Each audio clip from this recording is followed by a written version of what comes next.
Hello दोस्तों, मेरा नाम है रुपेश कुमार महतो और आपका हमारे यूट्यूब चैनल में वेलकम है। यहाँ हम आपको बताने वाले हैं कि आपको क्लास 12 का एग्ज़ाम होने वाला है। ठीक है, तो क्लास 12 का एग्ज़ाम होने वाला है तो उसमें बहुत सारे बच्चों का डाउट है कि हम लोग क्लास 12 में इंग्लिश का हम लोग क्वेश्चन आंसर को कैसे याद करेंगे। तो देखिए, मैं आपको जैसा कि आपने थंबनेल में ही देख लिया कि किसी भी क्वेश्चन को आपको रटने का जरूरत नहीं होगा। ठीक है, तो यहाँ पर मैं आपको एक ऐसा गर्दा ट्रिक बताने वाला हूँ जिससे ना कोई आपको क्वेश्चन का आंसर को रटने का जरूरत पड़ेगा, ना ही आपको उसको समझने की जरूरत पड़ेगा। केवल आपको बिना रटे बिना समझे आपको याद हो जाएगा हर क्वेश्चन का आंसर। देखिए, तो सबसे पहले मैंने स्टार्ट किया है गोइंग प्लेसेस चैप्टर को, और इस ट्रिक का यूज मैंने इस चैप्टर से शुरुआत किया है। ठीक है, तो सबसे पहला तो आपको कोई भी चैप्टर उसका राइटर का नाम आपको जरूर याद रखना है, A.R. बाटो ने। ठीक है, उसके बाद देखिए यहाँ पर जो आपका सबसे पहला क्वेश्चन आता है। ठीक है, यहाँ पर सबसे पहला क्वेश्चन आता है Sophie and Jansie. Sophie and Jansie were classmate. Sophie and Jansie क्या है? क्लासमेट है एंड फ्रेंड्स, दोस्त भी है। What were the difference between them, मतलब उन दोनों में डिफरेंस यानी विभिन्नताएं क्या है। So that in the story, इस कहानी में जो दिखाया गया है गोइंग प्लेसेस, इस चैप्टर का क्या नाम है? Going places. ठीक है, तो गोइंग प्लेसेस चैप्टर में जो दोनों मित्र और क्लासमेट सोफी और जेंसी के बीच में जो आपको डिफरेंस बताया गया है उसको आपको लिखना है। तो देखिए, इसमें किसी भी क्वेश्चन मतलब इस क्वेश्चन का हम लोग आंसर को बिना रटे हम लोग इसका याद कर लेंगे। ठीक है, तो देखिए सबसे पहले किसी भी क्वेश्चन है तो इसके लिए मैंने सबसे पहले ट्रिक लगाया है कि की पॉइंट्स को आपको ढूंढना है उस क्वेश्चन के आंसर के लिए। आप चाहे बुक पढ़िए, चाहे आप कहीं से भी नेट सर्च करके लिखिए, तो सबसे पहले आपको उसका जो क्वेश्चन का आंसर मिला है उस आंसर में सबसे पहले आपको रीडिंग करना है और उसका की पॉइंट को ढूंढना है कि उसमें मेन चीज़ किस बारे में बात कर रहा है, और उस बारे में बात करने माने जिस बारे में बात कर रहा है, ठीक है, मतलब जिसके बारे में बात कर रहा है उस क्वेश्चन से रिलेटेड जो भी मतलब मेन मुद्दा है, मेन जो घटना हुआ है, मतलब मेन जो पॉइंट है, जैसे डेट हो गया, जैसे कोई नंबर हो गया, तो उस सब को आपको याद रखना है, बस केवल उसी को याद रखना है। तो उसको सबसे पहले लिख लेना है वो कॉपी में। तो देखिए, हम लोग सबसे पहले क्वेश्चन में ही लिखा है कि दोनों क्या है? क्लासमेट है। क्या है? दोनों क्लासमेट है। तो सबसे पहले हम हमारे पास एक की पॉइंट क्या आया? कीवर्ड क्या आया? Classmate and friends. तो देखिए, केवल हमको एग्जाम में यही वाला देख के चल जाएंगे ना कि क्लासमेट था और फ्रेंड था, तो हम वहाँ से एक सेंटेंस खुद से हम लोग बना सकते हैं। नहीं बनाने सकेंगे तो क्वेश्चन में जो लिखा है उसी सेंटेंस को देख के छाप देंगे, Sophie and Jancy were classmate and friends, हो गया, एक लाइन बन गया। हमको लाइन ही बढ़ाना है ना एग्जाम में, तो बस हम लाइन बढ़ा देंगे। और लाइन आप कैसे बढ़ाएंगे? यदि आप कोई चैप्टर को रीडिंग करके नहीं जाएंगे तो आपके पास उतना भी समय नहीं है कि आप किसी चैप्टर को रीडिंग कर सकेंगे। तो आपने जरूर फेयर को भी जरूर बनाया होगा, या फिर नहीं भी बनाया तो मैंने अपने यूट्यूब चैनल में सबके लिए मैंने टेलीग्राम ग्रुप में सबका PDF दे ही दिया है, आप वहाँ से भी लिख सकते हैं आंसर को। ठीक है, क्वेश्चन आंसर। और देखिए यहाँ पर तो मैं अभी सारा चैप्टर का बता ही रहा हूँ कि किस तरह से आपको की पॉइंट ढूंढना है, तो यहाँ से भी आप देख सकते हैं। तो क्लासमेट्स एंड फ्रेंड हो गया। दूसरा कीवर्ड देखिए, ये जो क्वेश्चन है ना, ये लगभग आपको 5 मार्क्स में पूछेगा। ठीक है, तो कम से कम आपको 7 से 8 9 वर्ड 9 पॉइंट 10 पॉइंट आपको केवल देख के जाना है। ठीक है, केवल आपको देख के जाना है, यादों नहीं करना है। पहला क्लासमेट्स एंड फ्रेंड क्वेश्चन हम उठा के लिख दिए, मतलब देख के चल गए। लोअर मिडिल क्लास फैमिली, दोनों फ्रेंड्स क्या थे? गरीब मिडिल क्लास माध्यमिक मतलब क्लास फैमिली से थे। ठीक है, मिडिल क्लास फैमिली से थे। और क्या थे? दोनों का सपना था, मतलब दोनों का बहुत ज़्यादा संभावना था कि वे दोनों क्या होंगे जब स्कूल से विदा होंगे, मतलब जब स्कूल का पढ़ाई खत्म हो जाए तब उन दोनों बिस्किट फैक्ट्री में काम करेंगे, ये उन लोग सोचा था। ठीक है, मतलब फिक्स था, बिस्किट फैक्ट्री वाला फिक्स था। ठीक है, उसके बाद थोड़ा लंबा हमको बढ़ाने के लिए क्या करना पड़ेगा? डिफरेंस भी बताना है दोनों में। तो सोफी डे ड्रीमर, सोफी क्या थी? डे ड्रीमर, मतलब दिन में सपने देखने वाली लड़की थी। कौन? सोफी। सोफी कौन थी? दिन में सपने देखने वाली लड़की। और वो क्या चाहती थी? वो चाहती थी कि हम मेरा पास एक बुटीक हो, बुटीक मतलब एक सुंदर सा दुकान हो, और फिर या फिर उसका और भी सपना था, ये सारे सपने वो दिन में सोचती थी। ठीक है, कि वो एक एक्ट्रेस बनना चाहती है, या फिर वो एक फैशन डिजाइनर बनना चाहती है। तो ये सब किसका ड्रीम है? सोफी का ड्रीम है। आपको एग्जाम में पूछेगा सोफी का ड्रीम क्या है। ठीक है, तो सोफी का ये सारा ड्रीम है, बुटीक खोलना चाहती है, एक्ट्रेस बनना चाहती है, फैशन डिजाइनर बनना चाहती है। तो ये सब मतलब वो डे ड्रीमर, वो दिन में खाली सपने देखती है, बस पूरा होने का कोई भी उसका चांस ही नहीं है, क्योंकि वो मिडिल क्लास फैमिली से बिलोंग करती है। उसके बाद क्या है? वहीं पर अगर हम लोग, और ये रोमांटिक ड्रीम्स जैसा कि सपने देखती है, काफ़ी रोमांचक सपने देखती है, वहीं हम लोग बात करेंगे। ये जो है ना, इसका जो आपको एग्जाम में पूछेगा कि सोफी का एल्डर ब्रदर का क्या नाम है, तो जियोप, आपको याद रखना है नाम जियोप। तो थोड़ा सा और लंबा यहाँ पर आंसर को हम लोग कर देते हैं। जो जियोप था ना, मतलब सोफी अपना कोई भी जो भी अपना सपना देखती थी दिन में या फिर जो भी सोचती थी, वो सबसे पहले जाकर अपना एल्डर ब्रदर जियोप से वो बातें शेयर करती थी। ठीक है, वो सीक्रेट थिंग्स वो शेयर करती थी सबसे पहले, मतलब Geoff he was the first person who, जिससे वह अपना बात शेयर करती थी। उसके बाद यहाँ पर क्वेश्चन में आपको जेंसी से उसका कंपेयर किया, मतलब डिफरेंस बताने बोला था। ठीक है, तो देखिए जेंसी, तो जेंसी भी उसका क्लासमेट थी, फ्रेंड्स थी, और जेंसी जो थे ना वो नॉइजी थी, मतलब बहुत ज़्यादा बातुकी थी। ठीक है, बहुत ज़्यादा वो किसी भी सुना हुआ चीज़ को जल्दी किसी से जाकर बोल देती थी, ठीक है। तो जेंसी जो थी ना वो इंटरेस्ट रखती थी किसमें, लर्निंग न्यू थिंग्स, मतलब हर वो तरह तरह की नई नई चीज़ें वो ढूंढती थी। मतलब वो किसी का बात कुछ भी हो रहा है तो वहाँ जाकर सुन लेती थी और फिर अपने नेबरहुड में अपना आस पड़ोस में जाकर बोल देती थी। तो इस तरह से देखिए जेंसी काफ़ी ज़्यादा मतलब नॉइजी है, ठीक है, इंटरेस्ट इन न्यू थिंग्स, ठीक है, न्यू लर्निंग थिंग्स, ठीक है।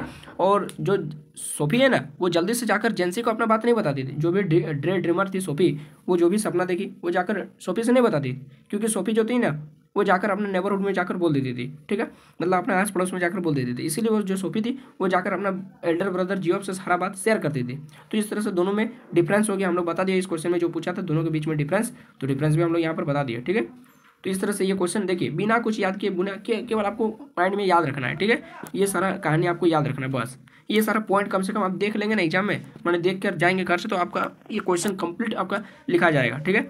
उसके बाद अगला क्वेश्चन हम लोग यदि देखेंगे, अगला क्वेश्चन में बात हो रहा है कि why Sophie jealous of her brother silence. देखिए यहाँ पर आपका ट्रिक के साथ साथ यहाँ पर आपका क्वेश्चन आंसर भी हो जा रहा है, ठीक है।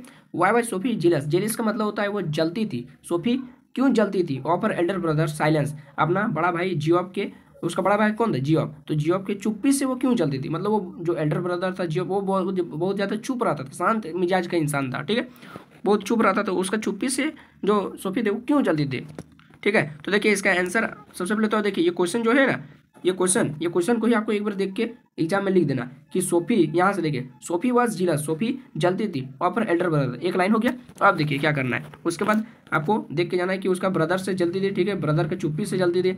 उसके बाद उसका ब्रदर के बारे में थोड़ा लिख देना कि a man of few words, वो बहुत ज़्यादा कम बोलने वाला, बहुत कम बोलने वाला, फ्यू वर्ड्स, बहुत कम वर्ड्स बोलने वाला इंसान है, कौन, जियोब, नाम लिख देना। मतलब जो एग्जामिनर रहेगा वो आपको कॉपी देखकर ये सारे कीवर्ड्स को देखकर वो यही सारा कीवर्ड्स खोजेगा, वो थोड़ी आपका पूरा आंसर पढ़ने नहीं जाएगा, वो खाली देखेगा अच्छा ये सब लिखा है, अच्छा ठीक है। तो देखिए ये मैन ऑफ फ्यू वर्ड्स ये हो गया। उसके बाद share all her experience with him, मतलब जो सोफी थी ना वो चाहती थी, वो विश्ड करती, वो सोचती थी, वो चाहती थी कि जिस तरह हम अपना हर चीज़ सबसे पहले अपना बड़ा भाई को बताएं उसी तरह वो भी अपना सारा चीज़ हमको बताए, बस इतना ही वो चाहती थी। लेकिन उसका बड़ा भाई कुछ नहीं करता था इस तरह, ठीक है, वो अपना बात को शेयर नहीं करता था, वो हमेशा चुप रहता था।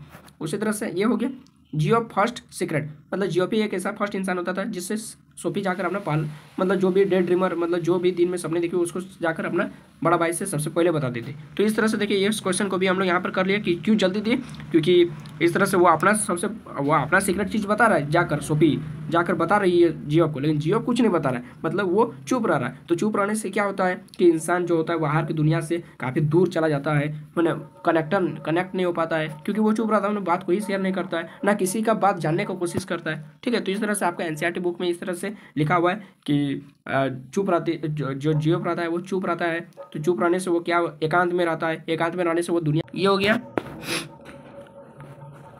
अब अगला क्वेश्चन हम लोग देखते हैं।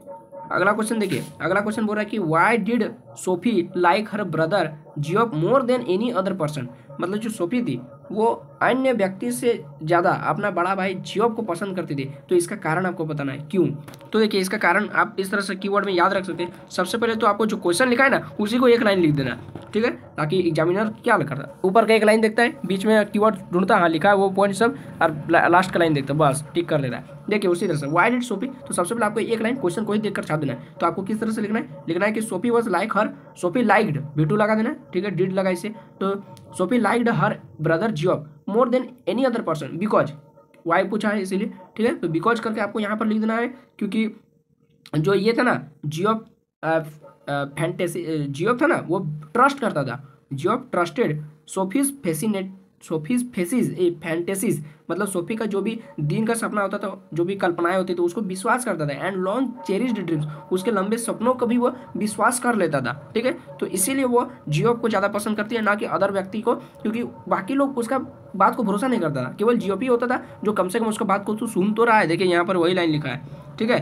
तो अगर हम लोग बात करेंगे उसका पापा या फिर उसका और एक छोटा भाई था लिटिल ड्रैक, ठीक है, तो देखिए उसका फादर जो है ना काफ़ी ज़्यादा बिजी रहता था, अग्रेसिव रहता था, मतलब अग्रेसिव मतलब होता है काफ़ी ज़्यादा बिजी तो हो गया, और अग्रेसिव मतलब वो ज़्यादा, हाँ ना, बहुत ज़्यादा क्रोधित रहता, गुस्सा वाला व्यक्ति, और वो पसंद नहीं करता, वो हैट मतलब नफरत करता था सोफीज फैंटेसी स्टोरीज, उसका काल्पनिक कहानी उसको वो बहुत ज़्यादा नफरत करता था, कौन, उसका फादर, ठीक है, उसका फादर।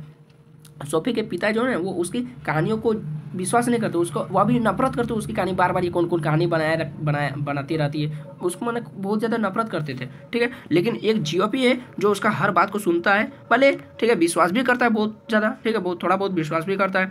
वहीं अगर लिटिल ड्रैक उसका जो छोटा भाई है, ठीक है वो तो बड़ा भाई था, जियो छोटा भाई है, वो देखिए ये सब सुनकर ही वो क्या करता था, वो मजाक उड़ाने लगता था, फन करता था। ग्रोविंग रिच, उसका अमीर होने की जो सोफी क्या करती थी, वो सोचती थी हम बड़ा होंगे, बुटीक खोलेंगे अच्छा सा दुकान, ठीक है उसके बाद हम एक एक्ट्रेस बनेंगे, हम मैनेजर बनेंगे, ठीक है फैशन डिज़ाइनर बनेंगे, पैसा कमाएंगे, तो हम अमीर बनेंगे। तो ये सारी बातों को वो जो लिटिल ड्रैक था वो फन मजाक उड़ा देता था, ये सब कुछ नहीं कर पाएंगे।